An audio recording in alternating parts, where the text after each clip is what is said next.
100க்கு 100% நோய்களுக்கும் வாஸ்துக்கும் சம்மந்தம் உண்டு. வாஸ்து புருஷன்னு சொல்லக்கூடியதே ஒரு ஹியூமன் பாடி தான். நீங்கள் அந்த படம் பார்த்துருப்பீங்க பல இடங்களில். அவர் கை கூப்பி கையை காலை மடக்கி படுத்திருக்கிற மாதிரியான படம் தான் வாஸ்து புருஷரோட படம். அவர் ஆக்சுவலாக வந்து பூமியை நோக்கி உள்டாவாக படுத்திருப்பார், ரைட்டுங்களா? குழந்தை படுத்துருக்கிற மாதிரி குப்பரை படுத்திருப்பார். அப்போது அந்த குப்பரை படுத்திருக்கக்கூடிய அந்த வாஸ்து புருஷரை வந்து அந்த நம்மளோட இடம்னு நம்ம 4 கல் ஊண்டி பிரிச்சிடணும் இல்லையா, அதுக்குள்ளே இருக்கக்கூடியவர். இடத்துக்கு தனி வாஸ்து புருஷர் இருப்பார், தனி எனர்ஜி. வீடுன்னு சொல்லக்கூடிய மதர்வால் உள்ள வீட்டுக்கு தனி வாஸ்து புருஷர் இருப்பார். இது சூட்சமம். அப்போது அவரோட தன்மைகளில் அந்த அந்த பார்ட்ஸ் இருக்கு இல்லையா, அதில் நம்ம ஏதாவது குற்றம் செஞ்சோம்னா குறிப்பிட்ட அளவு தாங்குவார்.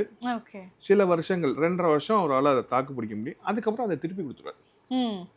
அந்த எஃபெக்டை அந்த வீட்டில் இருக்கவங்களுக்கு கொடுத்துருவார்.